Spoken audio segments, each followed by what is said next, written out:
everybody. How are we doing today? Welcome everyone to Authortubers React. I think we're on episode 13 and we have some fun topics today. We're going to be here on YouTube for about an hour and 20 minutes. Then we're going to take a break, which you can call it a sprint if you want to. And we will switch over to Twitch for our pre-recorded episode that will probably post in August when we take our break.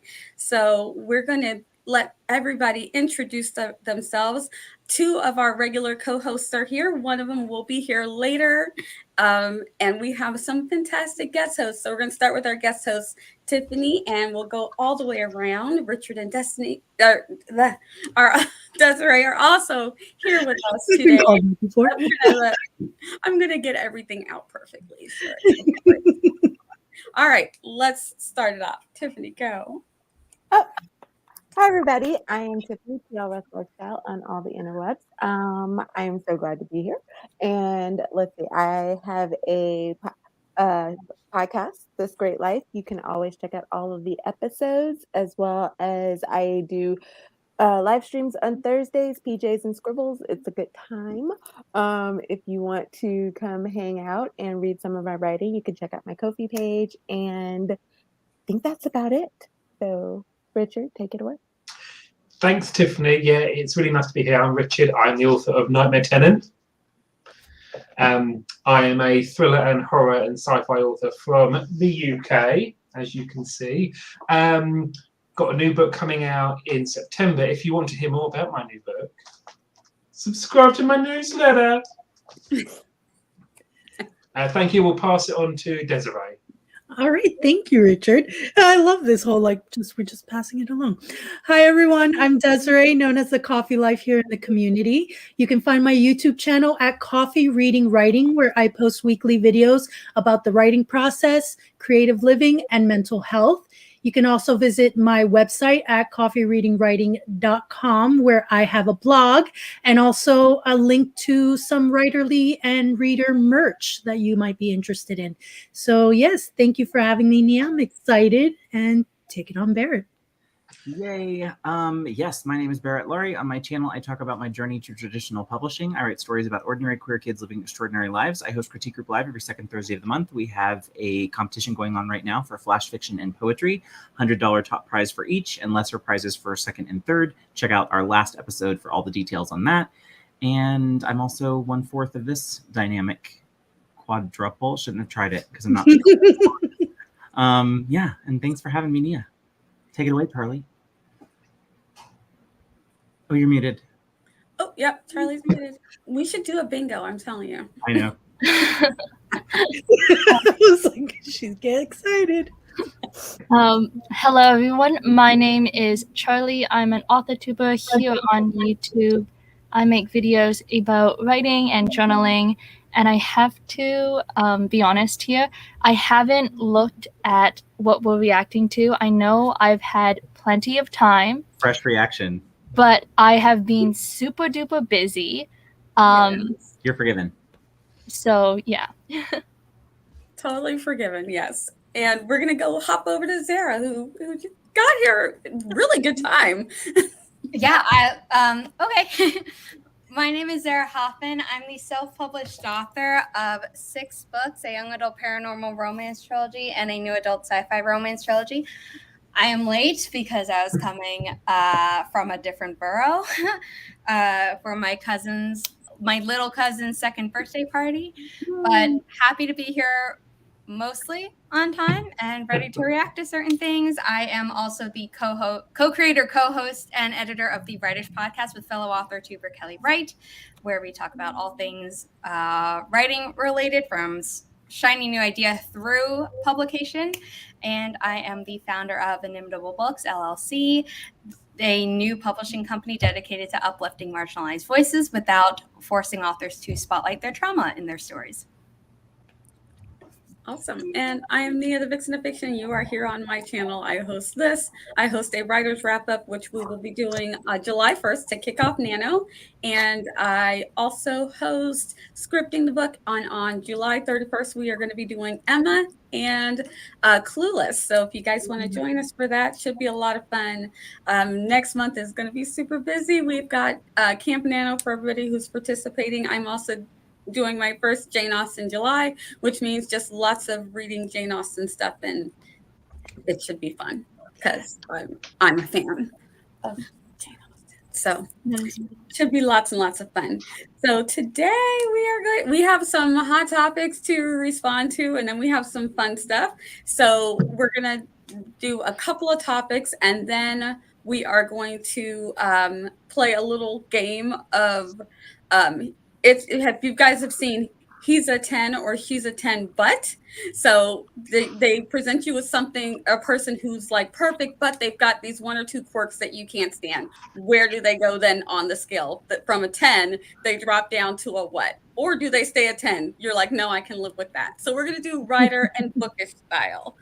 So I've come up with a few. If you guys have some that you want to pop into the chat, go ahead and pop them in, and we'll react to those also. So I showed them backstage before you were here, Zara, and I have the power, so I can see. Oh yeah, you can go take a peek and see what they are. And then when we switch over to Twitch, we are going to be reacting to some publishing conspiracy theories. Which, are they conspiracy theories or are they fact? I don't know. We'll see. We'll see. I had so much fun watching that video. Oh my gosh. Yeah. So funny. So let us start with, because, they keep doing it. I mean, we wouldn't have it to react to. Again. Didn't do it again. So we're going in first. We're like going Let's just get it out of the way. Okay, just rip the Band-Aid off. Why? Authors, why? Okay. So the latest author to behave badly, who walked it way back, thank goodness, but we already saw you. We saw what you did, unfortunately. So James Patterson, like white guys in their 50s are very not shiny, published, are struggling to get published right now. Where and when? It's hard for them to get writing jobs in Hollywood and to sell their books. Cry me a river. Please. I'm like, do you don't really believe that? Like, right? You can't really believe that. And it was so easily disproven. It was like disproven moments. The apology was not well done. No. What was the apology? What did he say? Basically, I'm sorry I said these things. I understand that, they were wrong and hurtful. And it's like, you knew that before you said it. Like, the words that came out of your mouth were very blatantly ignorant and obvious. That my entire final grad school project was about how white the publishing industry still is, despite 4 years of everyone being like, oh, we're diversifying. Well, so for those that didn't catch it, give us the brief. Oh, so he did an interview with. Or I meant your project. I think it was the Telegraph. British newspaper, The Times. The Times. Okay, sorry, my bad. The Sunday Times. This is your side of the pond. And so so he was like, they were interviewing him, and he was talking about his latest book with Dolly Parton or something. Yes. Yeah. And then I don't remember what the question was, but he was like, oh, I think right now it's really hard for white. Did he say white male or just white authors? No, he specifically said 52-year-old white males. Yeah, it's really hard for that demographic to find, publishing like work and to find work in Hollywood. And I'm like, you want to tell that to the company that I worked at briefly? And then to have the audacity to call it another form of racism. Oh yeah, that's really where he dug his own grave. That's where I think it went. It should have. Well, like before it's side eye, where it's like you're gonna tell me that like white men can't make it in Hollywood, but then it's like it's another form of race. It's a form of, it's because he says it's another form of reverse racism or a form of racism or something like that. And I was like, no. Yeah, and unfortunately, I wish we could get his direct quote, but it's because it's a written piece, so it's written like it's behind a paywall. That's the problem. Okay, So it says the problem is, and then in quotes, just another form of racism. What's that all about? He muses. Can you get a job? Yes. Is it harder? Yes. It's even harder for older writers. You don't meet many 52-year-old white males. Which is so absurd how specific that was. Which I mean, traditionally, I'm going to say white males, not the most 70, so he's not even in that demographic. No. Why 52? I don't know. Okay, one way. Let me see, because okay. They keep quoting another form of racism. Yeah, I think that's the whole quote. And then the Washington Post was saying, "Oh no, Eva, he is like 70." In an article, now Patterson is facing backlash. Now Patterson is facing. I did not drink at this birthday party. Facing backlash from critics and writers who say the author has blatantly ignored recent data showing how the publishing industry has been and remains a business that is owned by white men. There even says there's are they 52, Zara? But are they 52? No, I think they're like in their 70s. Close enough.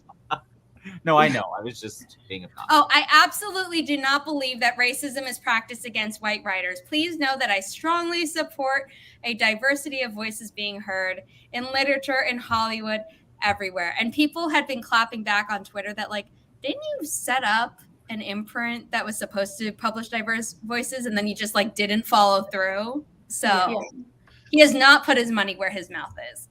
He only put that around for a little while, and then when they were doing well, I guess, suddenly, nope, never mind, just kidding. Yeah, and I mean, the thing is that it's so easy to prove that it's not true. Like, someone posted the top 12 richest living fiction writers. It's 60% men, all white. And he's number 2. He's number 2. J.K. Rowling's is number 1. Another author behaving badly. Yeah. So also people who are worried about cancel culture. They're not being canceled. There's no canceling is happening. Don't worry. It's called consequences. Yeah, there are consequences. Bad behavior. People are going to call you out. Basically, that's all that's happening. Accountable. People are calling him out for being wrong because he was just wrong. But I think it's funny to say it's a reverse form of racism when traditionally, like, if anybody's going to practice racism, it tends to be like the 50 to 70-year-old range of white male straight men. Exactly. So I'm like, and also, like, racism is from the institutions that are from colonialism, which, just a reminder, was white Europeans messing up everywhere else in the world. So she's coming for you, Richard. Get that flag. Just going around. Richard's like, no. Hello. Under attack. Well, let me ask this: is there any dissent? Are you talking to me, Barrett? Anyone? Does anyone have a dissent? Riley, no. Feeling, and if so, let's make space and room. Yeah. You're quiet. Do you have any thoughts, feels? No, I agree that it is wrong. So, yeah. I feel like in the wake of conspiracy theories, he has another book that just came out on the 20th that is not the book with Dolly Parton. And I'm wondering if this was to push that. What's the book? Oh, so you think the bad publicity? Is this the conspiracy that all publicity is good publicity? Maybe. Wow, Tiffany, that's an interesting. Okay, so maybe it's not so much all publicity is there's bad Ally or good Cross publicity, coming out but maybe on the 27th. Maybe it's a theory of the idea that certain people who respond to these types of comments are more likely to buy his book. So he was these comments. Doing a little catering. Maybe. Could be. Okay, but what's really weird is that the next book that's coming out from him is Ally Cross, coming out on June 27th. which is an Alex Cross. It's Mhm. the child of Alex Cross. Right. Right. And if you look at the Is that a cover, spin-off or a rip-off? and if It's you look a at the cover, it's a black child. So you want to get yourself in trouble about race right before a book that you've written about a person of color. But he's popping. These are coming out like back to back, so he's like trying to like jump in on each audience. So I'm sure he'll have something next week. Well, let me say this. I Because doubt. it was with Dolly 2 weeks ago. It was Dolly's, and then this past week it was this one, and then next week it's going to be that one. I mean, he's just got a lot of ghostwriters kicking him out. But here's my thing. I don't think this one was probably planned. If I were going to be a PR person advising him, I'd be like, this isn't probably the one. This is not the take. Yeah, I'd have been like, I don't know, this isn't it. So I feel like it was probably accidental, an off the cuff statement that, or whatever it was. I think the wording was obviously very sloppy, and that was very bad. I mean, I wanted to sort of preface that I come at this from perhaps two contrasting perspectives from this panel. A, I'm British, and B, I am actually, here's why I get cancelled, I'm actually more conservative than perhaps our sphere may be. And I think it's important to have those kind of dissenting voices. So the way I look at it is the wording was really sloppy. And as soon as he said racism, I thought you've totally just derailed yourself. Just give up now. Especially when it comes to kind of like social media, which we all know has this kind of like shoot first, ask questions later kind of attitude. It's like it's like they tend to read the headline but not the article. But this was pretty bad. So my kind of thoughts, because I did have some thoughts on this in preparation to this, and I say this because we're all friends here, which is really good. It's a really good group. There is only like a finite amount of opportunities, and in my view, and this is obviously coming from my perspective, so feel free to disagree, contrast, dissent, whatever. So obviously, we're looking at publishers that need to be judicious in the books they're taking on. So I feel like we are doing the right thing in trying to amplify and enhance voices and authors who have traditionally or historically been marginalized or pushed to the wayside. I think that's really good. But the trouble is, it is a bit like a pendulum. So if you swing it one way, you're kind of taking it away from someone else. And I think we need to look at this in a very kind of like everyone is the same. So my question is, with this whole comment about our white authors or white male authors, etc., at a disadvantage now, do I need to put that in my query letter if I'm querying? That you're a white man? Mm-hmm. No, I think you just write your book. But you write your book, and in your query, you're like, this is what I do. You don't have to be like, I'm a white man from England. You can be like, I live in England with, if you have any pets, agents love to be like, oh, you have a pet. Like, 2 cats.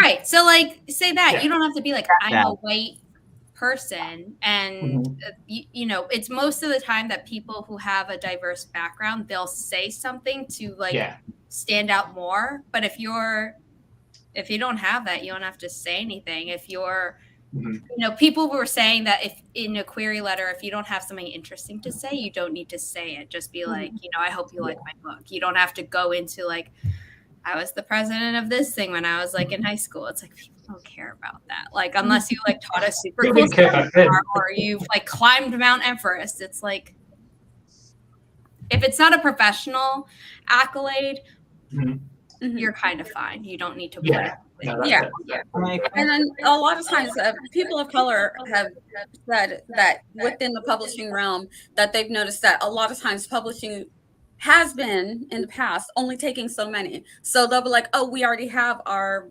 Black book that we're going to promote. So we don't. Publishing houses still say that to this day. And I'm just like, sorry. Yeah. I was trying to give them the benefit of the doubt. So it doesn't necessarily help a Black writer to say, I am a Black writer. They'll be like, oh, we already have one. So we're good. That's so just write your book. Just write your book and put it out there. you know, we're all in the struggle bus together. So Exactly. 100% that. And I think the feeling probably sometimes for white folks who are listening when they hear us say things like own voices and stuff in a query letter, to some it may sound like, so would they get an extra look on their query letter than I may get if I don't have that? And I think that's where that may be coming from. And I'm not saying with you, Richard. I just think in the community in general, I think from white folks listening, I can see that. I've heard that said to me before. So usually what I say back is just, I'm not sure that it gives me any more weight with an agent, right? To see the own voices thing there. I hope as the writer of the query that it does, but I don't know that it actually swings the pendulum for the agent. I think Zara is probably the closest here who can give us insight into whether that would even jump off the page to an agent or differentiate. It depends on the agent and the type of story. Okay. So is the story more important than that, Zara? The story is first and foremost the most important thing, and then traditional publishing as it stands is they really only care about it if it's a story about a gay person, and then they see, hey, I'm an Own Voices member of the LGBTQIA plus community, then they're like, oh, cool, we're not going to have a marketing PR disaster, but we're also probably going to exploit it, where my publishing company won't do that because I'm not forcing authors to write anything about their trauma if they don't want to, because they'll be like, oh, we only really want like this Black book from this Black author if it talks about the trauma of being Black. But otherwise, you know, if you're writing a story that has nothing to do with any type of marginalization, and then you're like, I'm this type of person, they're like, they don't really care, because they're not saying like, oh, we just need to uplift diverse voices, period, in any story they're telling. It's, we need to follow the Own Voices bandwagon for marketing purposes. Does that make sense? It's like, unless it's relevant, they don't care. So not having it also generally doesn't matter unless it's a sensitive identity topic, in which case they're like, oh, if it comes out that like it's not written by someone who did that because they messed up American Dirt. If they hadn't royally messed up the American Dirt in marketing, I don't think they'd be scared off of someone. And for anybody that doesn't know that story, the story behind American Dirt wasn't it told a story, but wasn't from that? So it's a story about Mexican refugee immigrants coming to America. And the author is a white woman, but she had made it sound like she had been through it. And then when she got called on it, she's like, oh no, it's what my husband went through. And then that kind of fell apart. And then also they did an editor's launch dinner or something. And these centerpieces on the tables were barbed wire to like make it look fashionable. And it was just like on the nose. It was just like, who America thought this was a good idea? I want to know. I just have questions. I just want to talk. Wow. I mean, my kind of perspective on that is there's nothing to stop an author from writing about something they may not have a lived experience. It calls for empathy. But don't obviously, call it your story. Like that was a bit. I just want to preface, by the way, I'm a British conservative. I want nothing to do with your nutty American lot. So the British conservative is different than American conservative. Don't come for it. We're not bloody insane. The one thing I want to say, I'll give an example, because this is kind of to what Adam was saying, Adam's point, which I think is also something that we talk about a lot. And I think he's right about that. I think all of us would agree with that statement that he makes about one of us doesn't speak for all of us in any community, whether it's race or even LGBT community, I think too. But I'll give an example. My story for Charliee and Jace's collaboration tomorrow is a transgender story. Obviously not my lived experience, right? But I worked with somebody on it to make sure I didn't go off the reservation, right? And paid them. So important points. But I think that's the way that I approach those experiences that aren't totally mine. And I agree with you, Richard. It was an empathy. The story came out of watching a Vice News piece on a trans girl in Texas who's terrified she's going to get taken away from her mom. She's like 10. And watching it, I was in tears. I'd watched it a couple of times and it inspired this story. So I totally agree with you, Richard. I think any of us can see something and think, oh, I'm touched by that. I want to tell a story about that. We just have to be careful when we do that and make sure we don't cross into, dangerous waters. Have people read it. Share your The stuff. problem is that the author of American Dirt claimed an experience that wasn't her own. Right. That's like Jamie Right. Scott. It's like you can write about a book that you haven't experienced, but then don't lie and be like, "Oh, this was my experience." Yeah, and don't cover it up. Say Right. no. I heard about this. I was inspired, so I wanted to write it. I did a lot of hope I did- research. Yeah. I felt did a lot of research. I sympathy. hope I did a good job. Right. I'm wanting to hear other people's. Give me your input. If you feel like I faltered somewhere, go ahead. Let me know. Mhm. Yeah. You know. Same. And I think it's good that this author did, and I like what Barrett did with the trans story. He's trying to reach across that kind of divide and bring that experience in. But yeah, saying it was, her lived experience, that was bad move. Bad move. Bad move. Bad move. Jimmy P, you're gonna have all of that money to cushion your fall, though, so you'll be fine. He's Who, probably I like, am? "Oh my god, I'm crying," and instead of tissues, it's money. No. I think Adam's point here is really good. We should all be individuals. We should all be represented as individuals, not just because, oh, Richard, you're white, or you're this, you're that. No, I am just me. That's how I'm going to tell myself. I am me. God. I know, and luckily there is only one of me. There could only be. The world But can this only is the thing. I don't really agree with this whole kind of pigeonholing, or just saying, "Oh, you must speak on behalf of." Yes. No, thanks. I speak on behalf of me and me only. The fact that I am a white man just happens to be is what it is. I can't really change that. Nothing I can really do about it. Because obviously, I think what's happened in publishing to marginalized voices historically is really bad. Obviously, historically it's been shit. But the thing I kind of feel is that as an author, as myself, I kind of don't want to be judged. I want to be judged as an individual and not just because of what shitty white people did 50 years ago. Right. Does that make sense? Yes. Yeah. I definitely agree. I come from a Jewish family, or the family that adopted me is Jewish, and my family, apparently, my great grandma was very ahead of her time, where she didn't blame all Germans for stuff, and she was in a Jewish community in America, and they would look at her like, "You're crazy. They're all guilty." And that's not true. And so I'm someone who's always like, I will give you the benefit of the doubt until you prove to me that you are a shitty person and live up to the shitty stereotypes about whatever demographic you're part of. But you're an individual to me until you give me reason to lump you in with other people. And that's always a bad thing. It's never like, it's, unless someone does me really, really wrong, I'm not going to associate you with other people. Share a demographic point with you, because that's not you, unless it's, you're in government and you're complicit in all this stuff, in which case I'm like, you might not have been the one to push the bill, but I'm still very upset with you. Susan Collins. I don't know who that is. We're not going to talk about it today. Yeah. All right. I've had a day to mourn. Yeah. A day, that's all you need. It's going to be weeks, but there we go. At least for the initial reaction to set in. Yeah. But yeah, absolutely. I think that we're all individuals, and we have, even as a Black person in America, my experience will be different from Tiffany's and will be different from other writers. And I think that the safety of own voices that publishers had was, like Zara was saying, if I write something from my experience and someone else says, "Oh, that's not a good representation," then the publishing company can look at me and like, she's Black and she wrote it. And I'm like, yeah, that was from mine.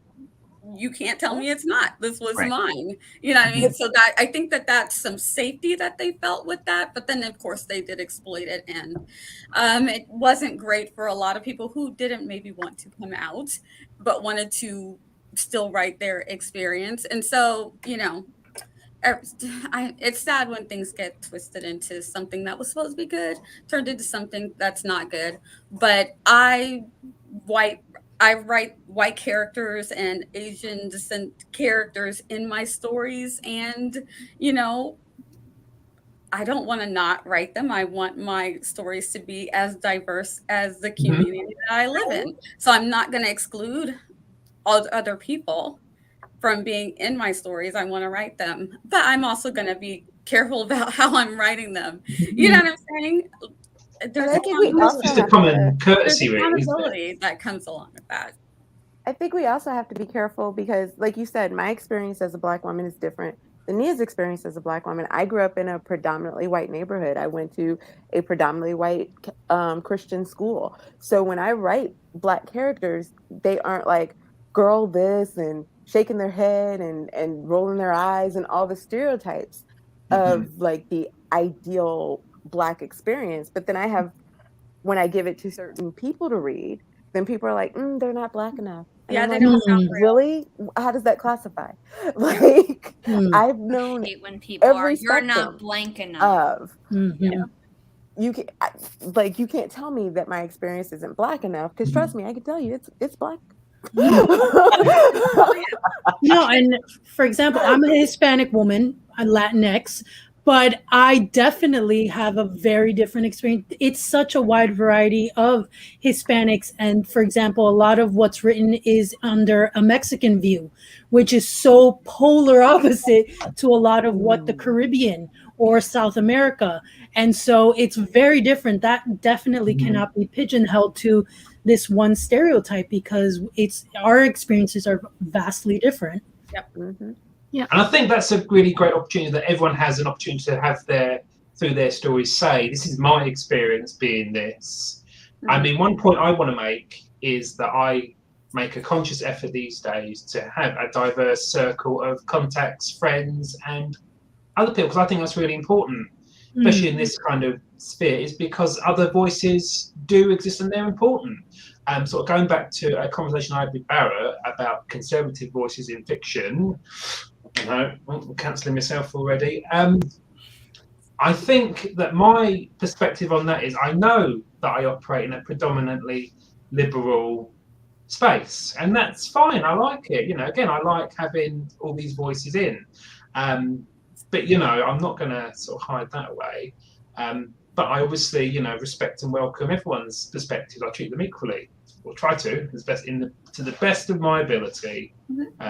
And like Zara said, I treat everyone as an individual until they piss me off, basically. And hell hath no fury. And really, the Exactly. way Hell have no fury than a Brit scorned. Because we are because especially when it comes to like writing, we are like the world do we need champions. to pour of more passive tea in the aggression. river? Sorry? Do we need to pour more tea in the river? You can do. I mean, really, the only way to really piss me off is to go after someone for a part of their identity, or to like try to dehumanize someone for part of their identity. Like, if someone doesn't like something I like, fine. If someone, you know, disagrees with me about something, fine. Unless you're like, oh, blank demographic doesn't deserve X, right? Then I'm like, and we have a problem. Yeah. And I would agree. That's just being a shitty person, and I don't have time for shitty people. Exactly. Well, I don't know if it's an unpopular opinion, but on the Patterson one, I'm going to say I actually think the crime was worse than the cover-up. Like, I actually thought the apology, even if it wasn't genuine, it was at least better than some of the double down apologies we've gotten on this show in the past. So I'm going to give him that at least it was that he checked it and went, okay. Where to me, actually, when I reread the quote just now, it's not good. Like, the apology is just like, oh. The apology is better than so many others because it doesn't have any element of I'm sorry that you got offended by what I did. Agree. My question, but the actual thing, you're like. I get my question about the apology was this: how quickly was it issued after the statement? Was it like instantaneous? I think it was by the next day. Yeah. I think by the time I found out about it, someone's like, he already apologized. And I'm like, oh, well, let me go look and see what he said. The kind of trouble I had with that is it just looks like he's apologizing because he got a blowback. Yeah. I think that's why all of them apologize. Yeah.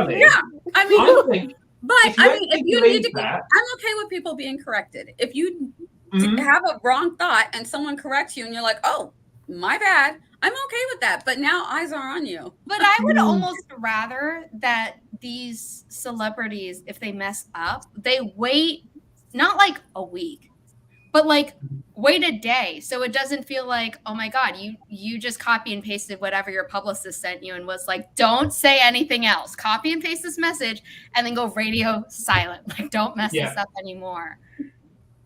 I kind of feel it looks worse if someone immediately caves in. Me too. That means your kind of opinion that you put out there that you got a reaction to wasn't genuine if you've immediately kind of caved in. I mean, but if someone went and said, James, would you look at all the top 100 writers right now? And he looks and sees, oh, look, it's like all white guys. I was wrong. Let's put out the statement. It was really that easy. I mean, literally all he had to do was look. Yeah. Wait, Jason. How do you not know? Person I. Louder than disrespect. Yeah. Mm-hmm. Yeah, that's it. I see JC in the audience, so we're talking about her husband. We got it. Okay. Don't get the eyes. We do have other topics. I'm just teasing. I think this is when JC will like too. Oh. Because JC made a response video to this. Yeah.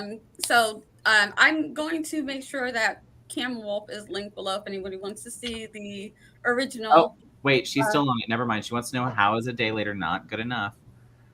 Oh, well, everybody has their own opinion. Mm-hmm. Some people, it's fine. I think a day later is fine for me. I said for me, people want more time. I want someone to be thoughtful. I just want to mean it. To me, it feels a little too knee-jerk reaction. It doesn't feel like you actually took the time to consider what you did wrong before issuing it. Like, I think if you're having a one-to-one conversation with someone and, if I accidentally say something that's hurtful and then the person's like, hey, that hurt me, I'm like, oh my God, I'm so sorry. But when it comes to like a really public person, they like say this online, or they say it in an interview that is written and, not real time, but then there's all this blowback on the internet. A really quick response just makes me kind of roll my eyes. Even if they are genuinely reflecting on it and are just really quick, I always have a suspicion. But I think it depends for me on how the apology is issued, because I think it's one thing if, like someone said, it feels like it's a copy paste of like what your publicist, like you said something on Tuesday, your publicist heard about it Tuesday afternoon. It's like, oh my God, no, we got to issue something right now. But I think that if it's something like you said something, you went home and maybe you were like telling your wife or your spouse or whoever about it, and then they're like, wait a minute, what? And they're like, oh, no, that's not right. Or how Nia said, like, look at the top 100. That's not what's happening. And then you come out and you're just like, guys, earlier today, steps in it. Sorry. Type of conversation. Then I'm more apt to believe it, no matter the time frame. But I think that's a good point. Yeah. And that's what I meant. Just time to it could be 3 weeks later, and if it feels like it's a press release that you just tried to put in your own words, I'm still like, because it could be 3 weeks, and you might be spending that whole 3 weeks just mad. Like, I know I'm right. Yeah. I don't care what they say. I'm waiting my 3 weeks, and then I'll put the statement out, and then I won't be canceled. If that's all you're doing in that 3 weeks, it's the same thing. Yeah, no, the tone is more important than the timing for me. Yeah. I'm just suspicious. That wording just seemed very like pre-planned and. And Barrett, JC would like you to know that Idris Elba is anybody's suspicious, though. You're suspicious because of the thing that the person said and did. So, Yeah. So, and my thing is time will tell. We'll see. The trick for, like, I feel like for, because there's a lot of Twitter apologies that go with, as mentioned earlier, I'm sorry that this annoyed a bunch of people. So you guys are absolutely correct. Like, he, in a way, kind of did say that by reversing exactly what he had said in the previous tweet in his apology. But I feel like if people wrote something, and I'm not saying that they should do this because this would technically, without hurt, would just be as bad. But if they said, "Oh, upon reading tweets, upon educating myself," or something like that, I realize that would seem more heartfelt. Yeah. I mean, the point I would say is he didn't write that tweet, much like he didn't write any of his most recent books. Don't say you were gonna get JC-I'd to death. She's killing you. Ooh. Well, you're in the UK. Richard, I'm way so over there in the UK said it. Justiva, I don't have popcorn, but I do have tea, and that one deserves a sip. Yeah, it does. And I'm saying this to someone who's enjoying too quite a delicious few to James spill, Patterson though. books. So Right. it She just said depends on she the couldn't tell what I cohort, was to be honest. feeling without popcorn. So Do we Yeah, but- think that in the end James Patterson will survive and will He's fine. He's fine. Perfectly. He's been ragged on for not writing his own books for years, And he no doesn't one care, seems so- to care. And he's still busting them out literally every other month. And he's still the second richest writer. Oh, Still, He's fine. JC's coming for you already in the Oh, chat. she already came for me like the last time I mentioned that on a previous Authortubers React. And I was like, you're going to tell me that the later Maximum Ride books were written by the same man? I don't think Oh, so. I can tell this is the hottest Still- on AuthorTube, and I'm not touching it. he's 72. He must get up at like 4 in the morning to write 50 books a year. 75. Yeah, they're busting out too many at a time. It's a little suspicious. I think Kelly he's has become taught me a that bit if of a I'm going to say brand, really. something, I'm going to say it with my full chest. Oh, 100. This I'm is one sorry. of those things. JC, I'm sorry, but not sorry. I'm not going to apologize for that because I believe it. I feel like that was standing one by of my those. point of not- The Zara other writers, apologies, the JC. other writers are on the book, so it's not like we love you, JC. But the other love you, writers are on the book most of the time. It's not like it's a secret. But he's if the books are I do good and appreciate you he's not love hiding the books, then if it's entertaining you, be entertained. I mean, I would say, it's- JC, it was nothing personal, but it is what I believe that he doesn't really write any of those books, or he does very little of the work. So well, what would be the difference between, let's say, Tiffany, you're a ghostwriter, Mhm. okay? You Yeah. get an outline of sorts, maybe, for a story, but for the most part, you wrote it. You built the world, usually the arc, the characters, everything. It's mostly you that really produced that work. They produced the idea and maybe some outline of where things could go if you got a good enough, if they were good enough to do that. My closest friend also is a ghostwriter, and she gets a very basic bare bones outline, but she builds it all, writes it all. So how much really is it the person who hires the ghostwriter who should take the credit, or was it the ghostwriter who really wrote the book? I think it depends on how you negotiate that, because like I think it was JC did say co-writing is not the same as ghostwriting. And so I think if you're negotiating it where it is more like you are co-writing the book or you are putting your name on it, then I also think you write it differently. Yes. Because I know the books that I write that I know that are mine, I do a lot of different stuff for than I do for what it is that I'm doing for the person that I ghostwrite for. Not that I'm giving him crappy work. I just, it's a lot different. You put more of yourself into what it is that you're writing for you. And so I think that that's kind of the question is, what is his thing with the people who are co-writing? Like, is it a co-writing is it relationship? a real or co-writing relationship where they're sitting down and they're fleshing out the ideas together? Or is it more like he has an idea, he's like, here's what I want, and then they're just going off and writing it and bringing it back? That's what And they do. he's giving them like some type of credit, but not all of the credit. I mean, for me, if I couldn't tell that the storytelling had changed, and not just changed, but gotten worse, I don't think I would have cared. But this was a series I really loved, and I could tell. Whereas if you look at the Nancy Drew series, which went on way longer than the original author was alive, you can't be like, oh, what happened? And you only find out if either someone tells you or you are doing research on it for whatever reason. I don't know. And then you find out that way. It's not like you read the book and you're like, something's up. This is not the same writing and writer and storytelling that I've fallen in love with. So that's really the only thing that annoys me about the situation. Because if I had read the entire Maximum Ride series without any of the story going to absolute hell, not literal hell within the story, although that might have been better, I was like, that's what upsets me. Where it's like, it was good and then it wasn't. And it's not just like, oh, this author drove it into the ground, but it's very clear that like too many chefs were in the kitchen. Yeah. The thing. All right. So are we ready for the next topic? Yes. Are we good, JC? Is JC in the chat? Are we good? Great videos on the next topic. I hope everybody caught them. Yeah, I've seen a few. I'm hoping I can find some more. So Cam asked, is wanting a writing career enough? And I had to go into the video to see exactly from his perspective what that meant. And I think that it kind of means the same thing. So I made a video about it, and I talked about, and having a career. When I think of a career, I think of something that, I can live off of. It's going to sustain me. I can do it full time or part time. And it's, I'm able to live off of that and enjoy it like a career.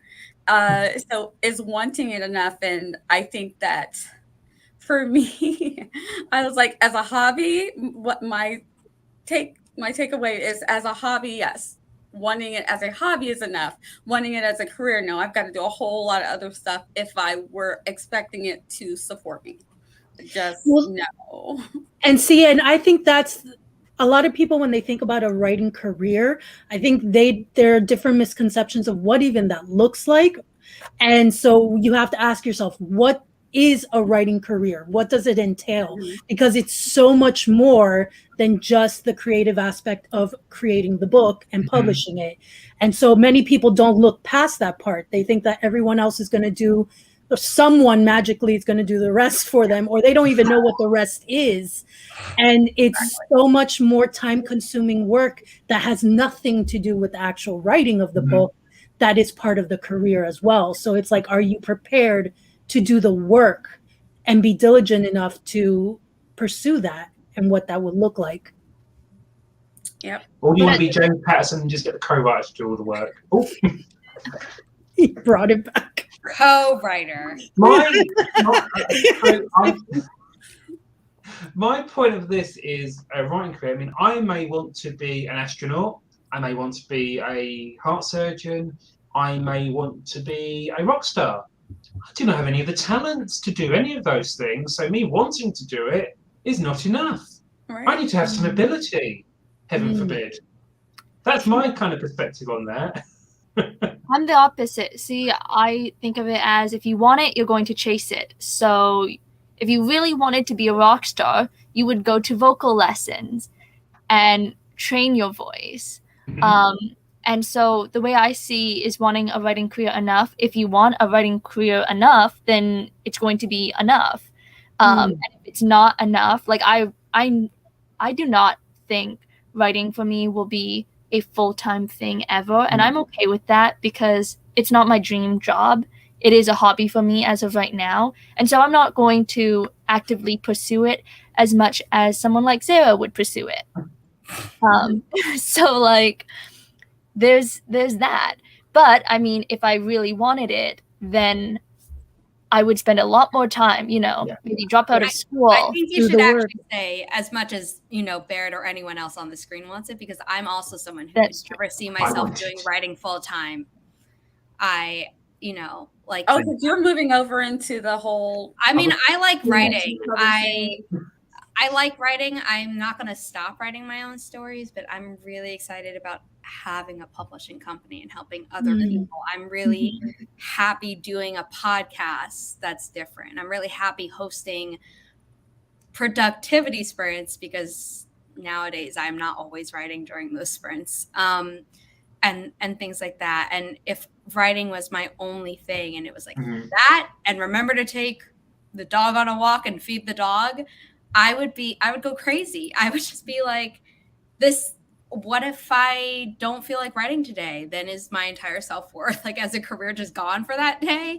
So I always need other things, but I admire people who want it to be their full-time job.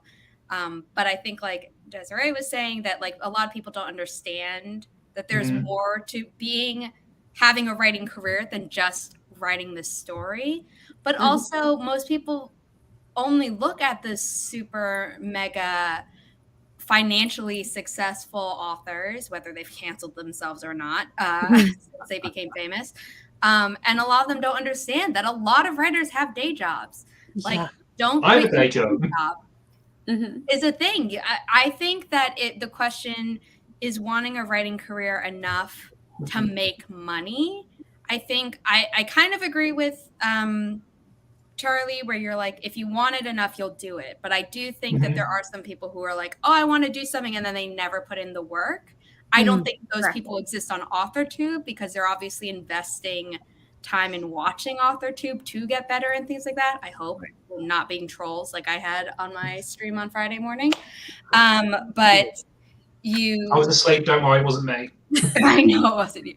But like, if you are gonna pursue it, then I believe that it's gonna be enough of something, but it's not gonna be the full financial stability that everyone thinks it is.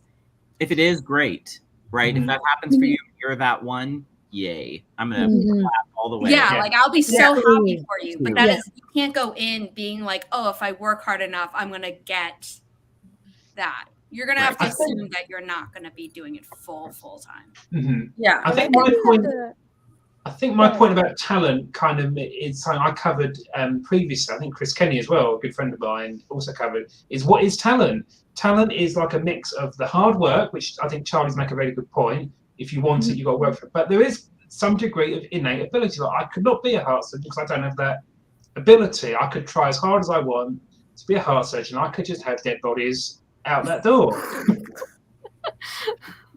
So I think wanting to be a writer, you have to kind of acknowledge, I think a lot of the reality of, it's not just, oh, I've written a book, boom, there it is. No, it's basically like becoming a small business or, you know, an entrepreneur or stuff like that. It is becoming a business, And I think it also depends on how you look at it. Like if you want to be a writer, I think that you can write. You can, you know, sit down with pen, paper, computer, whatever, write your stories, put it out there, everything. If you want it to be a career, then you have to understand business.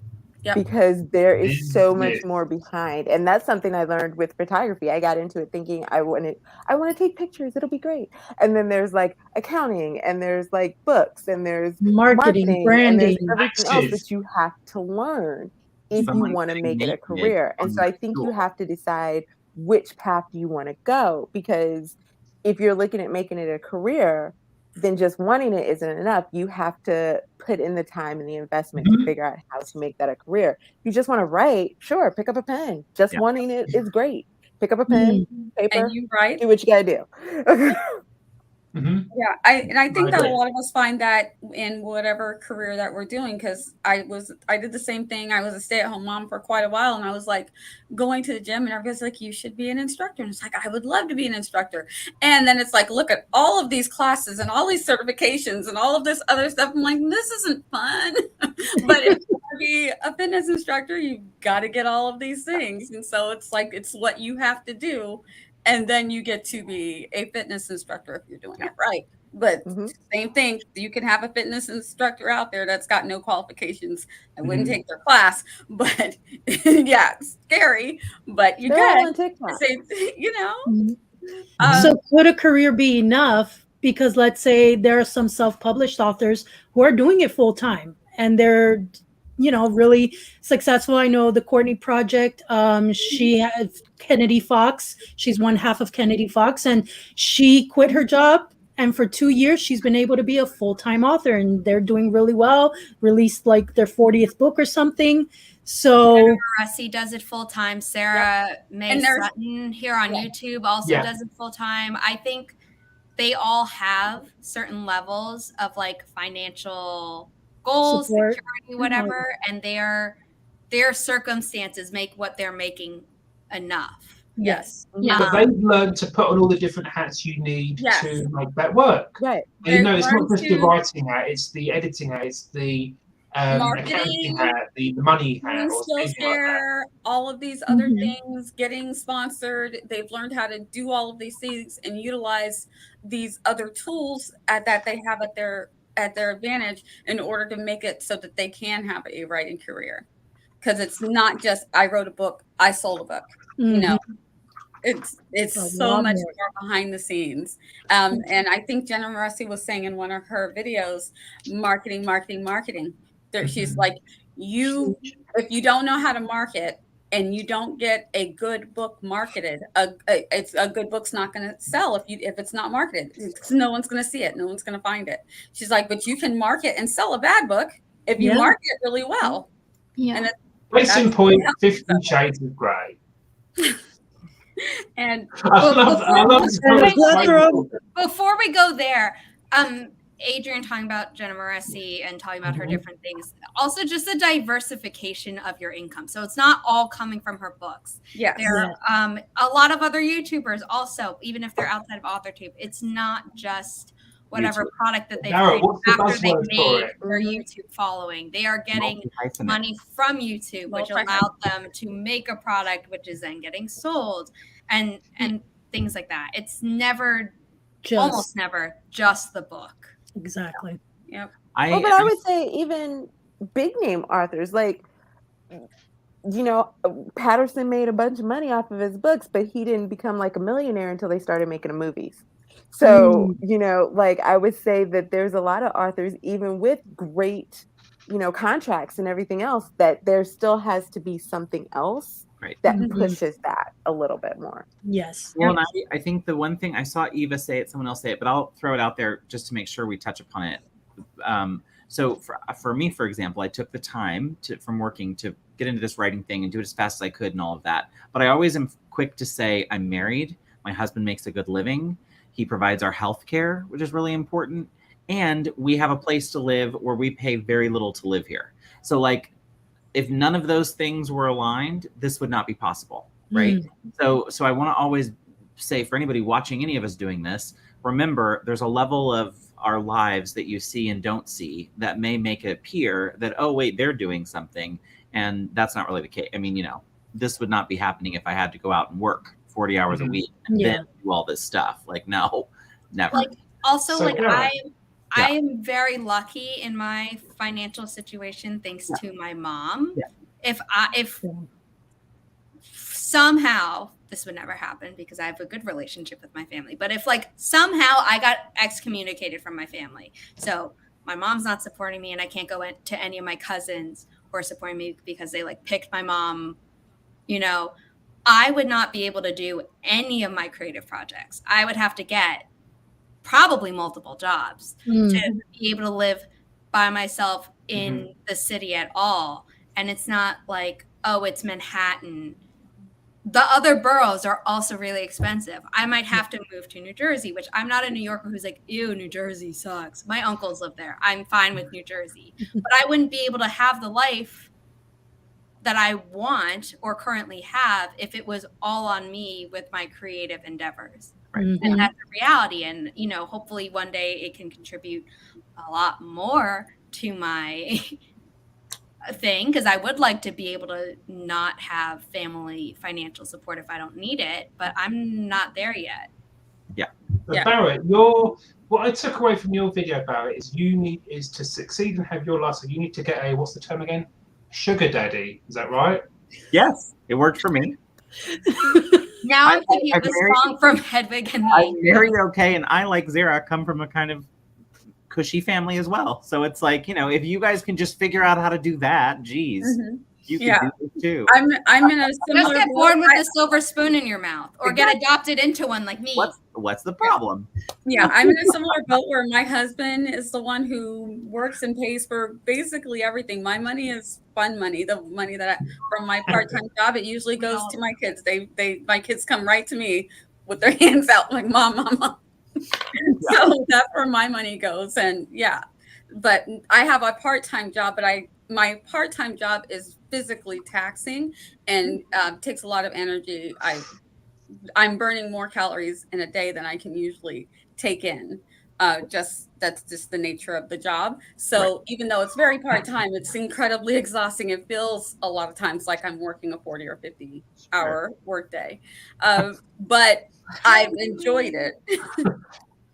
So I'm lucky in that sense. But if I had to work a job like to make as much as my husband, I'd have to work like 3 jobs, and I wouldn't be able to be a fitness instructor or a writer because I'd be working my 3 jobs trying to pay for everything and have the health insurance. Our health insurance is outrageously expensive. Oh my! I just read an article where a mother took her son to a morgue, and they waited 8 hours before being transferred to another hospital, and were charged like over $1,500 for that. I cannot imagine. Welcome to America. You say they went to a morgue first. What? I heard they went to a morgue first. I did too. Well, that's one way of dealing with that.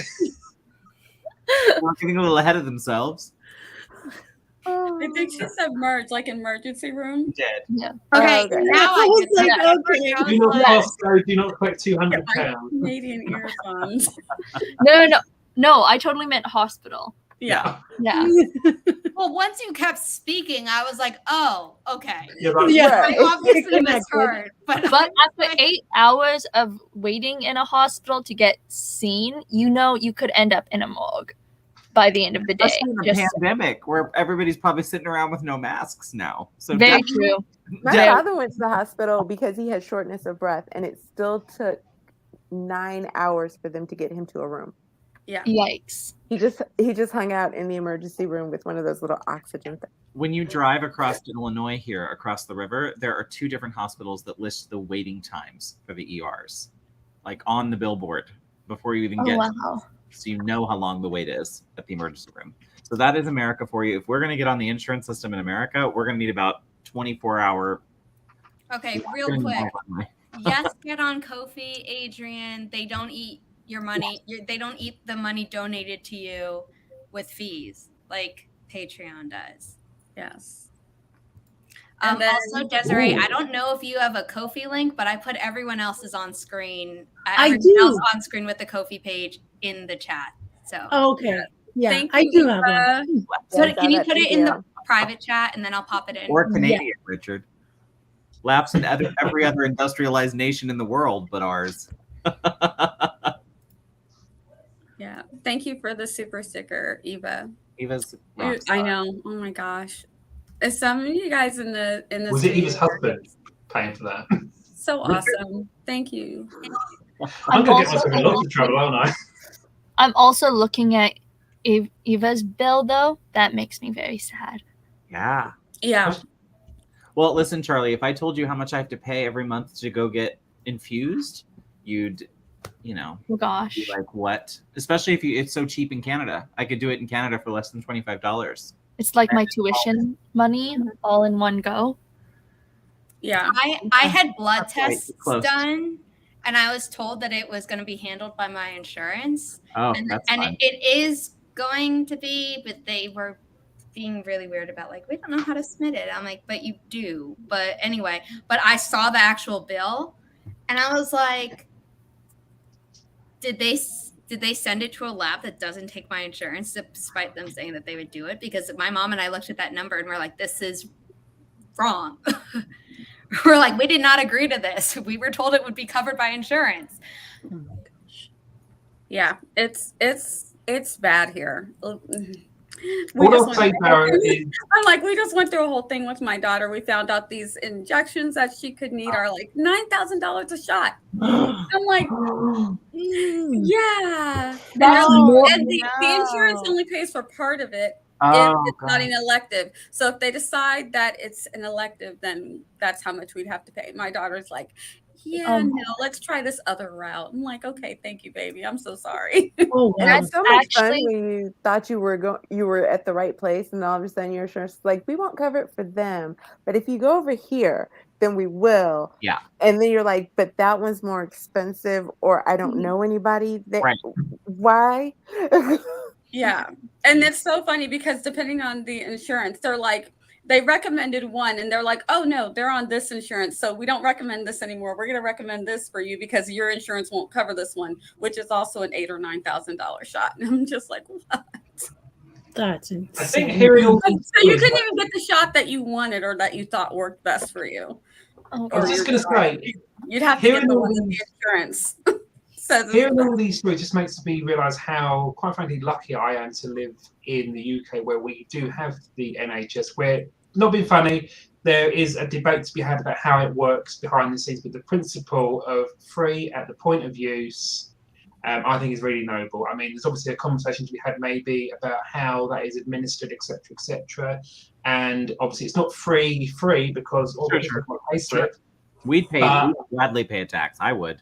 Yeah. Yeah. Oh my God, I would pay higher taxes if it meant. Tax people universal. Yes. Yeah. Yes. There's a great video on YouTube where they actually interview Collins people in Britain, asking them how much they thought it was for like healthcare in America. And the best part is when they're asking like how much it is to have a baby, and all the British people are like, free, right? Free. And they're like, Oh my no. God! Or when British people find out how much an ambulance it's free ride to costs. literally have the baby come out of you because that's all done on the NHS.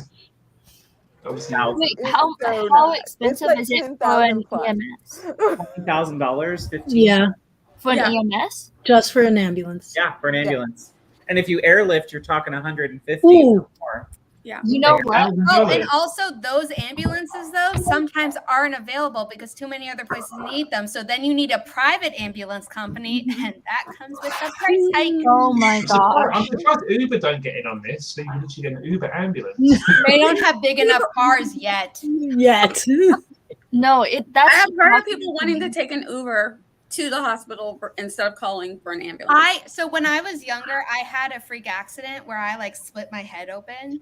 I was bleeding profusely, and my mom was like, "We're not calling an ambulance. We're catching a cab."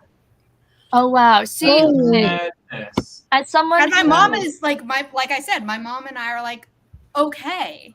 Mhm. But she was like, we're not doing this. We're getting a cab, which at most is going to be $20 to get you to the hospital versus. Yeah. Wait a minute, Well, did that you happened check, to a friend of mine. Jessica? She did the same thing. Her mom did the Her same thing. insurance? She cracked her head open. She was like, let's drive to the hospital. Yeah, no, see, at summer camps, we have like this mandatory thing where if you bleed for more than 15 minutes, you got to call an ambulance. So kids who have a nosebleed for more than 15 minutes, you get called an ambulance, and then the no. family of the children are billed, but it's like $60. But still, Charlie's in Canada, if you don't know. She is not in Yeah. America. Oh, okay. They are very expensive Yeah. ambulance. No, and other no. prices. Yeah, and then same for like fire trucks, because here like there's lots of students where I am, so people will set off fire alarms, and then someone will call a fire truck, and then it's $60. But it's like you can make those mistakes, whereas in America, if that happened, that's you're imagining all my friends like in debt for life because they accidentally shut off or turned on a smoke alarm. That's scary. My uncle kept setting off the alarm to their house, and the police kept coming out, and it was like $100 a pop. And so my cousin one time called me. He's like, "Can you go make sure that there's nobody there before the police comes?" And I'm like, "And if there is, what am I supposed to do?" Like, maybe let's think of somebody else. like, Are they going to start fitting card machines into ambulances at this point? I mean, what? Or do they accept Apple Pay these days? Oh, I've had to that's do the this future. twice with one kid, and they're like, "We think she's gonna be okay. Don't get the ride to the hospital." I'm like, okay. So they won't charge you if you don't actually, even though they had to go all the way to your place. Yeah, I never knew this. I didn't Yeah, I get didn't know charged. that either. I figured didn't they would get charge you either way for having to go and come back anyway. I'm not sure about the ambulance, but for fire trucks and police, yes, I think, because they could have any really large emergency. Not that an ambulance doesn't have real emergencies, obviously, but yeah. they would consider it, a Oh no, waste. the only time I was ever forced to take an ambulance was at summer camp, and so my guardian wasn't there, so the camp counselors were my guardians. Oof. All right, let's do some quick random chat because Adrian wants to know, what do I do with the Ko-fi thing? Put all Buy your stuff on Zara's there. $20. Yes. Our ambassador. And Barrett's the one who made me price it that high. So if anyone looks at it and is like, "Ooh, that's high," Barrett's the one who wouldn't let me price it lower. I can believe that. Bloody That was like, we capitalism. were supported by everyone in the chat, I'm pretty sure, too. Yeah. So it wasn't just Barrett. It was also the chat. Yeah, we're good. We were all, everybody was good with it. Yeah. We're just saying nice things about you, Barrett, by the way. Yeah, All right. you were demanding that I charge what I was worth on Oh, the yeah. COVID side. As it should be.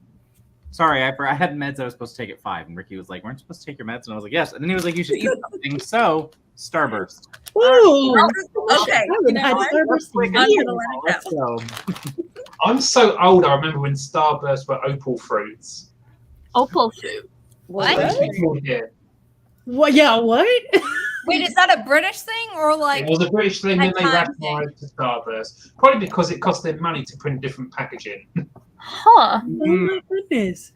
Wow. Okay. Because It's like we sometimes have the Snickers here, which I believe is a marathon bar over there.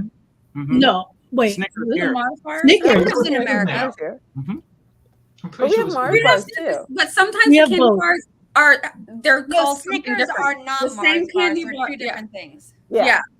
So and then like the candies, they'll be like a different candy will have another candy's name. The same thing in Canada with Smarties Right. is something else. But when you see them, you'll be like, "Oh, I recognize those." But it's a different candy that we also have that we have just given a different name. I don't know why we do this. Fish is universal. I blame America. I was in We're China. very I blame rebellious. America. I was feel in like we China did this with my somehow. mom when I was 10, and it was like crazy hot temperature or whatever, and we were in Tiananmen Square. I'm not getting into the history of that, but Don't mention it. I was very lightheaded, and my mom was like, "We need to get you something," and we bought something, and it wasn't like Ritz in Mandarin. It was like a different brand, and we opened it. It's like, "Oh, it's Ritz," and I was like, "Great! It's something I understand, and it will keep me from fainting." Yeah. But it was just like the exact same thing. Yeah. All right. So we want to wrap up. Is wanting a writing career enough? I think if you are expecting to make money just writing, you might want to rethink that. A lot more goes into making it a career. I think if you want to do it, you can do it, but you need to have realistic expectations. Alexa Dunn has done a video, even if you're going trad pub, to let you know the realities of how much traditional published writers are getting for their sign-ons, and then how much you have to sell before you start collecting royalties. So if You have to earn if $5,000 is enough for you to live on, In A some lot places, of it authors is. never see royalties because they Yes. can't earn out their advance. So yep. Yeah. She also So has a lot- really great video about all of the marketing that even as a traditionally published author, she had to invest in Yep. and do. So that's a Yes. good one to watch as well. When you it's a think that myth. they would do it all for you, Oh, that's no. actually very interesting I too. fully intend to keep 10 to 15% of any of my advances for my own marketing. Smart. So, and then also you got to set aside taxes. of course. Mhm. That's what Speaking of Ricky, marketing, Barrett, have you started your newsletter yet? I have not, Richard. You should. I have not. You should I also need let to me learn- update your website, Barrett. I know. Yeah, I you know. need to do that as well. Yeah. Then I Barrett, signed once up for you're a done, newsletter platform, Richard. Sorry? What? I signed up for a newsletter platform. Does that count? That's a start. That's the start. It's a Yeah. step. What platform? MailerLite. Yes, that's the one that Okay. I recommend to everyone. Okay. I Let don't me like know MailChimp. what you think, because Why? Richard has convinced me that I need to know about this. I need to go over to the dark side. I need to do a newsletter. I don't know We what have I'm going to do cookies. yet. Well, I You're right, always Richard. use- You're right. like, You're I've right. always used MailChimp for my photography newsletter, but I wanted to do something different for writing. And so I was looking around, and MailerLite was one of the ones that was highly recommended. And I like so I MailerLite decided I would check it out and see how it works this way, and then if it's really nice, then maybe I'll switch over my photography. But I always believe that you should have your own newsletter, because what if something happens and well, this is what everybody tells us in photography. If something happens and like you lose your Facebook page or you lose your Twitter or you lose something else, you've lost all of your subscribers. And, or all the people that are the nice following thing you. about Ko-fi though is you get everyone's email when they support you, and also if you ever post on Ko-fi, it acts like a newsletter while acting. It acts like a social media platform on your end, but the people who follow you get an email that you've posted something new every single time. So it's kind of more amazing. I need to be more on top of my Ko-fi then. Yeah, I do get everybody's that I follow, everybody's notifications. So interesting. Yeah. The funny thing is that I run my Ko-fi, I run the Writish podcast Ko-fi, and I run my publishing company's Ko-fi, and I have them all follow each other. So I'll get notifications for things where it's like, blank posted this. It's like, yes, I know. I'm the one who wrote it. It was me. For me, yeah. Was I. My Ko-fi is, of course, connected to my writing email, and I lose everything within my Ko-fi notifications. Like, I think twice I signed up to things late because all I saw was Ko-fi, and then it got lost in the abyss of Ko-fi. But at least I saw it most. Those are brave words to say around Zara. She'll give you the James Patterson eye. No. I'll just be like, if it had to be lost in the abyss of something, I'm happy it's Ko-fi and not the trash fire that is Twitter. True.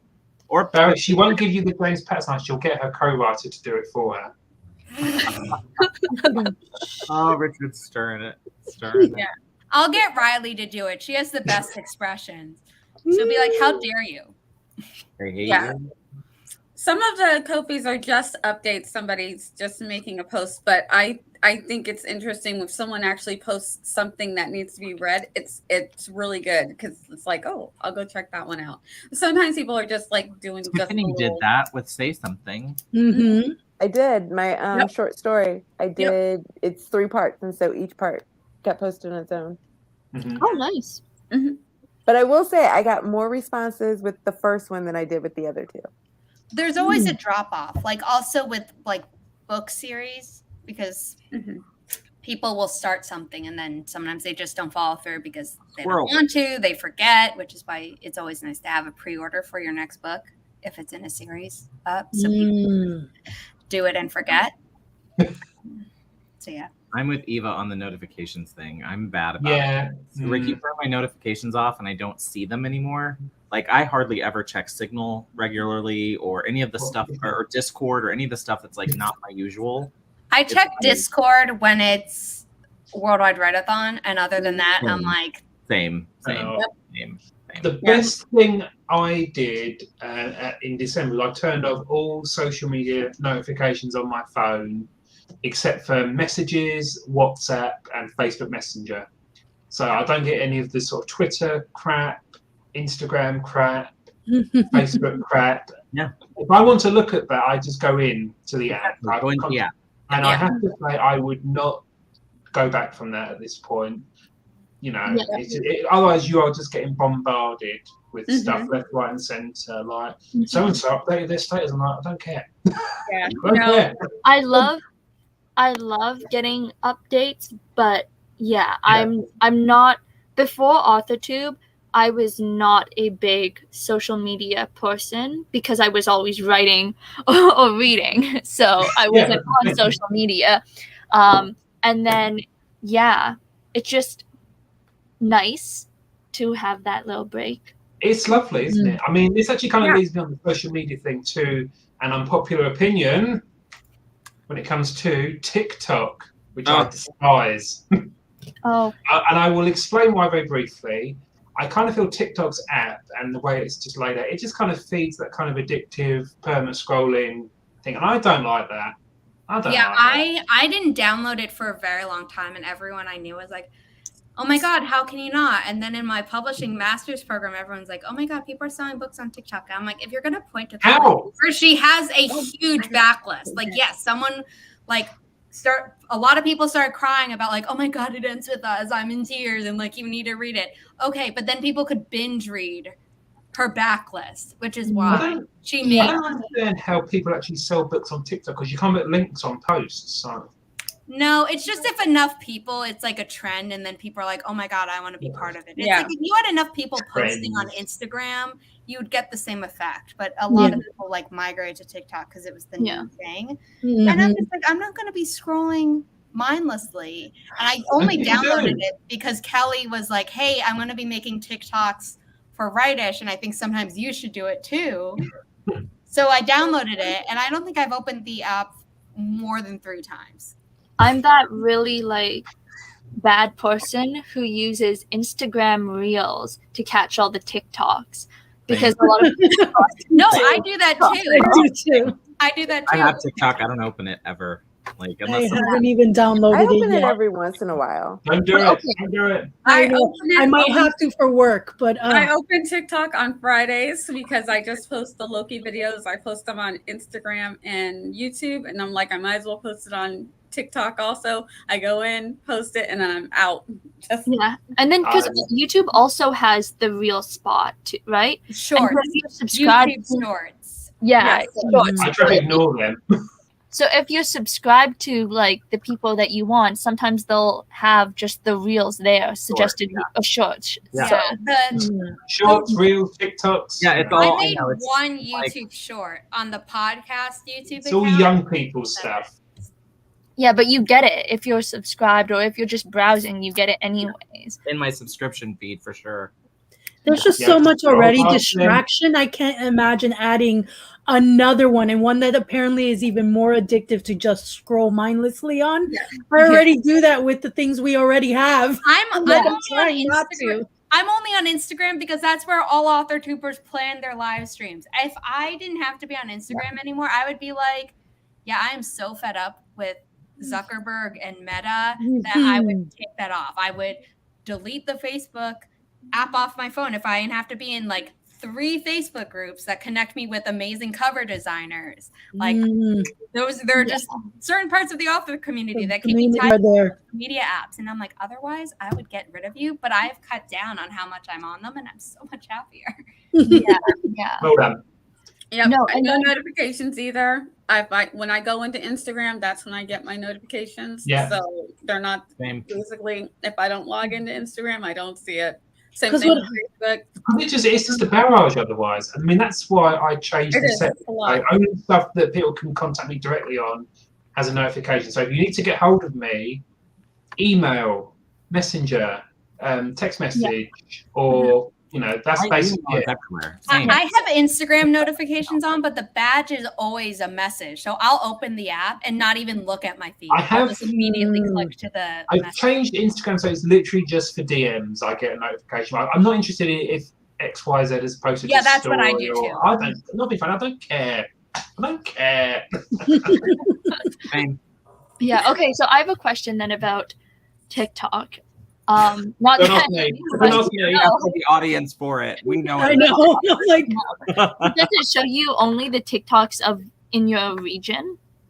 Because I have no idea. when I was first really into marketing, I was like, okay, if I need to get followers and friends on TikTok, then do I have to post at specific times? For like, I don't know, because that's what they said for Instagram and Twitter or whatever, post at these times, post this many times a day or whatever. And then I thought, well, if it's time sensitive, would it be about... So it's not actually, because if you scroll through, it can show you something from days ago or just like who you followed. But other times it'll be like, here's what's hot right now. So even if you're scrolling through like, oh, these are the people I follow, then randomly they'll throw in, this is super popular right now. Yes. But it's not that if you don't see it that day, you're never going to see it if you scroll through. Yeah, it's a mix of the people that I'm following and random stuff that they think I'm going to be interested in.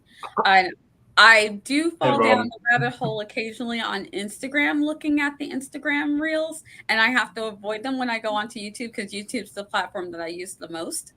And I'm like, I'm looking for actual live streams or who posted a video. I'm going to stay away from them because they are very addictive.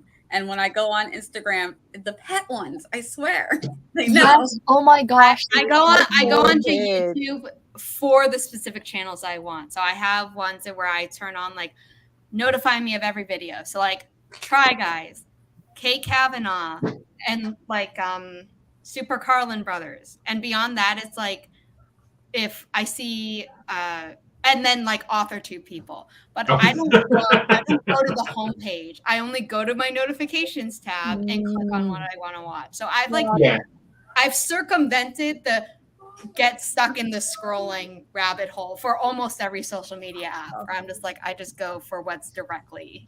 Yeah. I mean, And YouTube does this horrible hovering thing now. Like literally, I'll just move my mouse and all of a sudden I've been and it watching pops up. a video. I'm like, I'm not watching that. Please. Mhm. Are we doing this whole thing? Oh, where we- I love I'm not that. watching this random thing. Please I don't. love I had to, that, Nia, I had to disable that in my ad blocker. It was driving me nuts. That whole where you hover on the video and it pops up a little bit and starts playing. I'm like, no. Yeah, and then it's in your history. It I'm counts like, as your history. I've never Yeah. seen any of these Oh, videos. I was All going you to actually sitting on the physically click mouse. on it. No, So for me, I was now going to click on it. YouTube, fuck off. what are you doing? I don't. I mean, we could spend like another hour and a half just talking about how YouTube's interface is just absolute garbage. I don't understand. I think we should have put this banner up forever ago. Oh yeah. Charlie, you said you love it though. I do, because then you get to see what the video is like, a preview of Like the a sneak video. peek. Yeah. I watch a lot of like writing and art videos as well because, you know, I journal as well. So sometimes I just want to see if they're going to talk about the supply that I want to see being used. I'm that type of person when it comes to journaling videos. You actually utilize those little scrolling hover thing. See, like I really only follow Plant-Based Bride, and she will always put the. That is so specific. She is a plant-based bride. Well, that's her brand. That's her name. The But name. she's a bullet journaler, Oh, Yes, who and she occasionally like posts creates writing. beautiful art and I was stuff. like, So that she's channel always cannot go on very long because she's going to get married at some point. no. No. And she'll say in all of her videos, like, as always, my art supplies is linked down below. And when I was still following Amanda Rachel Lee, she was always like, my supplies is linked down below. So I only follow people who I know are going to give me that. So I don't use the hover. But then sometimes it's also like you have the finished work and you want to see if there's a sketch, if they're just painting in this video, or if they're doing the actual underlying sketch type of thing as well. They used to- But again, the two always people I get just named, they take you through the whole thing of like, Yeah. here's Yeah, a sketch, yeah. here's me painting it in. So I'm like, I'm covered. They I used know to have what that content thing- to expect. They used to have that thing where you hovered on the video and it played you like a few frames from it, but it didn't go into your watch history. But then they changed this and it pops out of the page a little bit and starts playing. I'm thinking, who at Google? Well, we all know Google does not actually hire any graphic designers because their products look like shit. Oh, oops. Still better than Goodreads. Mm-hmm. Well, that's not difficult. Goodreads is held together with sticky tape and good intentions. Because that website is. That's an insult to sticky tape. I mean, not being funny. That website was first made when the Ark of the Covenant was still around. Moses was I love that. It's bad. So you guys want to play? You guys want to play a game? Yes. We have time. There's a time to cross over. We've got like 10 minutes. We can do a couple of them and save All right. some for another time. Okay. So we're gonna do it comes from he's a 10 or she's a 10. So Even he's a saying I remembered I have a phone. I just saw all the notifications, friend. Sorry. I had my friend over today. I hadn't seen her in 2 years. So I was not looking at my phone before I literally stepped on seconds before we started. You're not allowed to have a life outside. I know. Yeah.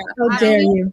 Are How you dare us you. I talking should've about filmed needing it. all the notifications on your phone this whole time? We like ugly cry. Well, no, I literally just closed YouTube to go to TikTok and then saw all the text messages and was like, oh, hell, there's a lot of people trying to text me today. Yes, there is, Barrett. See? All right. So we'll do the first one. If you're in the chat and you wanna give your answers, so we'll use the first one as an example. So just put 1 dash and then put what your number would be. If it's still a 10, you can just put 1-10, so we know it's still a 10. So this one's book related. The book, it's a 10, but the found family can't stand each other. So everything else about the book is what you expect out of a book that gets a 10. But the found family in the book, they can't stand each other. So for me, I love found family. So you're not a 10 anymore. Like you'd have to really have everything else being right for me to still give you a 10. So I'm going to say found family can't stand each other is taking it down to like a 6 or a 7. I love found family. They Same. can't Yeah, do but it. I think I would Like, give what is it. even happening? I think I would give it more benefit of the doubt and drop it down to like an 8. That's what I was going to say, an 8. An 8? 6. Yeah, I think I mean, love like, do it. they come together at the end? Because if they come together at the end, then it's still a It 10. says they can't stand each other. But if I they have that in my can't, real life. Why would I read that? Like, but if they can't Unfortunately, stand, I think like in my real life, my trauma has now made me like very not tolerant of like bad relationships. But I think in fiction, I'm still like a little bit too tolerant of it. So I'd be like, yeah, an 8. if they can't stand each other, is it really found family? oh yeah, that's a good point. That That's is a too. good That's point. like Yeah, really call it Good that. point. They're stuck together, you know, all of everything else. They're stuck Oh, it's like together. They go dystopian. through the journey It's like together. Into the Earth. Yeah, maybe. But like if I don't know, like if you have a band of people who like come together, you know, like in any adventure story, I don't think they're automatically found family just because they're stuck together. No, So I think if you're gonna call it found family, I think they do have to get along at some level. Yeah. Good There has point. to be a connection of some But sort they of have to bonding. figure out how to make it work. Something. Yeah. That's I why mean, was they like, do figured it come out, but they together just at the don't like end? each other. But for the sake of not trying to figure out definitions for everything, I would I'm trying say to ruin the game with rules. I would say that I probably like the characters who can't stand each other. They would have to be so annoying for me to drop a rank. Otherwise, it would still be a 10. Wow, really? Okay. Yeah. So you'd have to. So Okay. as long as you like the characters and they didn't have to like each other, it's still a 10 for you. Yeah. Unless they were, like really annoying. Like I thought, like it didn't do anything for the story. It was just boring banter without the B. I don't know. I'd Enter. probably drop it in that case. Yeah, because there has to be more to the story than just that, especially if they don't end up actually even getting along, then they can't stand each.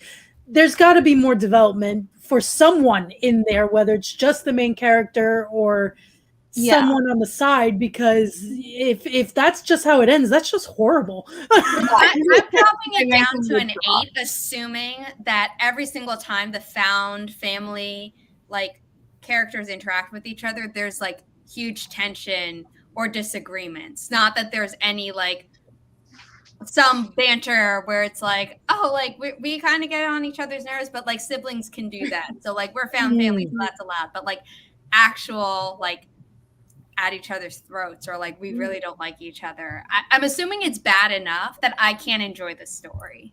I mean, the found family bit and not liking each other, that would be a good source of conflict for the story. Or if like key members, like, imagine, I'm trying to think of a, some kind of a story. Imagine if, PETA hated, I don't know, I'm trying to think who. Katniss. Well, that wouldn't. I would love that. I'd read Well, that. he did that when would he be a was story. brainwashed. That's So true. like it's not that far of a That's true. stretch. He did hate her. Yeah. But I meant, He's really hating himself. I meant more if the central character is liked by both other found family members, but they can't stand each That's a other. love triangle, isn't it? Oh, I can get down with anything like that. But like if it's truly like the people catty with each other, again, I get enough of that when I like do family reunions in general. And it's like I'm really not trying to dive into that book. family love triangle might be pushing it a little bit. Well, I mean, Yeah, also you could just say like any child of divorce. That's a Twice. triangle. That's not a love triangle, but also like 2 of the 3 players hate each other. Yeah. Sometimes all 3. Nice. And they That's play true. each other off each other. If let's say a book like Percy Jackson, which I think has a huge found family aspect to it, if all those characters actually did hate each other, then I probably wouldn't read it because or I would drop it down maybe like 5 notches because that's like it's everything. That's It's the why point. Right. people continue reading. Right. I'd still read it because I love the retelling of Greek mythology, but yeah, I would drop it down because I'd be like, I don't know. At any given point, they all hate each other so much that any of them could stab the other in the back, and that's like not a fun. That makes me so anxious reading the whole thing that's less enjoyable. Yeah, you're waiting for one of them to betray the other. Yes, it's like but everything else first. Let me throw one out there. Does Draco Malfoy fall into the found family category? Because no. I wouldn't think so. Well, I would have said with Harry Potter, but maybe that's an example. That's called, imagine Ron and Hermione hating each other. No, it would rivals be a story. Okay, this is. I like where you're headed with that fanfic, Charlie. Good point, Morgan. He found his family with a swish and a flick. Right, but they still love each other, and to me, like if I know that they love each other and can't stand each other. At that's bickering. But if they can't stand each other and there's no but they still love each other is what I was assuming the scenario was. All right, let's grab another one because we only have just a few more minutes and then we got to take a break and switch to Twitch. So let's do number 2. Another book one. It's a 10. The couple gets a happily ever after, but he's been toxic for 98% Every young adult romance novel of the 2000s and 2010. No, actually, 98% of the book, no. Yeah. This is definitely talking about Twilight, isn't it? I mean, it's Twilight, it's Vampire Diaries, it's like you beat her up. What? For 100% of the book, not 98. When did the happily ever after happen? Was that just the 1%? Because at the end he realizes he does something but I love you, and then he realized that he loves Barrett. 100% minus 98% is 2%. You made it even worse in your version. No, I just meant was there a 1% at the beginning and 1 at the end? How do you? He's gonna break it up. There's not even enough. It's not that kind of 1%. Okay, it's a 0 for me. Yeah, because he funny Twilight last minute and saves her from the big bullies, and then she's like, "Oh my gosh, you're the best person I've ever met." Okay, if I've always loved you this whole time. If I like the book, if the plot of the book is amazing and it propelled me and I enjoyed the plot, then it's okay, maybe you get a 5. You're most likely getting a 3 or 4. But if it's about how I feel about the relationship, I'm negative. How low can I go? DNF. Yeah. The thing is that I'm someone who if the story is interesting enough for me, I won't DNF because I'm I just keep going through the pages to get to the end and know what happens. I'll go to the last chapter and read the last chapter and then put it away. I can't do that. I'm I need to know how they get there. Yeah, see, if there's a redemption arc and everything, it has to happen way before the 98%. It can't be just the 2% at the very end. He does one nice thing. Okay, but wait. That's too long. What if it's multiple books? Not Twilight multiple books, but what if it's at least 1 or 2? Oh, he gets better. And so it's 98% in the first book. And you are you talking about the Everneath trilogy? I don't know. Okay, so that was young adult paranormal romance. But you don't write YA. Hades and Persephone inspired trilogy.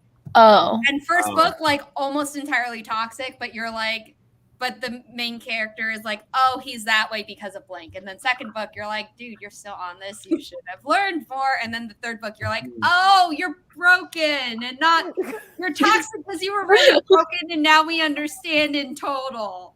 See, for me, I would need more in the first book. That wouldn't be enough for me because then you lost me. And then I won't even go and read the other books to see him redeemed or whatever, because if it was that bad and that long in the I first only one, read all of them because I got all 3 of them from Book Expo America for free. It was like the third book had come out. push They're like, through "Here are that the other like 2 a books." trooper. I was like, I'll take them. 12-year-old me loved the first Twilight book and the second Twilight book, but I was like 12. So the word toxic wasn't even being used to describe people then. Mhm. But I feel like now if someone is really toxic, then I just wouldn't read the book. I'd probably DNF and then look on a Goodreads summary and read the reviews and decide if it's worth continuing. That's what I did with the Crave series, which is another Twilight-esque book. I liked the first book, but yeah, I was like, I think if all the books had been ready to go and I just binge read, I would have read all of them, but not because I didn't recognize that Adrian is toxic. Not books by Adrian, but Adrian. He's pretty toxic. What did I do? Yeah. Adam's point is good about Vader. That's not a bad one. I have to step out of this because my family and I all tend to think that Vader is just misunderstood. No, I think that's what Adam. That's why you need to step in. Yeah, exactly. Wait, where's? Oh, I was like, I don't see the comment, but yeah, I see it. Okay, but see, I can believe a family redemption over a romantic couple redemption, because toxic in a romantic relationship can border abuse depending on how it's written, and Sometimes I don't. It is just straight up abuse, and it's been romanticized. Yeah, but with family, I don't know. I just enjoy I like the found family. So redemption families, I will fall for that. Oh, yeah. I'm with Morgan. Yeah. Like I can recognize a character as toxic, Yeah. but I don't want Yeah.